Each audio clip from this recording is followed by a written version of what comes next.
পৃথিবীতে এখন ভালো মন্দ, সফল ব্যর্থ এর মানদণ্ড ভিন্ন হয়ে গেছে।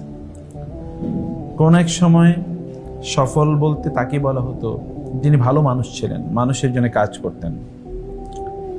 এখন সফলতার সংজ্ঞা ভিন্ন। সফল মানে হচ্ছে যে আত্মকেন্দ্রিক, যে কেবল নিজকে নিয়ে ব্যস্ত আছে, যে কেবলমাত্র কিছু তথাকথিত সম্পদের মালিক, মানুষের প্রতি তার কোনো দায়িত্ব নাই, এমনকি তার নিজের আত্মীয় স্বজনের প্রতি তার কোনো দায়িত্ব নেই। সে কেবল নিজের জন্য বাঁচে, তার অন্যের প্রতি না আছে কোনো অনুভূতি অথবা অন্যের প্রতি না আছে কোনো অবদান।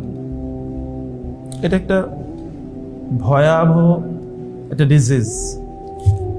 এই সভ্যতাকে ধ্বংস করে দেওয়ার জন্য এতটুকু যথেষ্ট।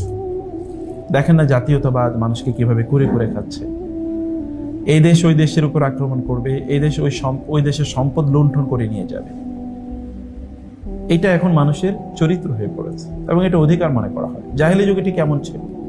আল্লাহ তাআলা তোমাদের মধ্যে কারো উপর কাউকে দিয়েছেন। দুনিয়ার জীবনে আমরা কাউকে একটু বেশি দিয়েছি, আল্লাহ বলছেন আমি কাউকে বেশি দিয়েছি, কাউকে কম দিয়েছি, যেন মানুষ একজন আরেকজনকে তার কাজে লাগাতে পারে, যেন একটা সুষ্ঠু সমাজ তৈরি হয়, যে সমাজে পরস্পরের প্রতি পরস্পরের দায় আছে, দায়িত্ব আছে এবং একজন আরেকজনের সাথে সম্পৃক্ত।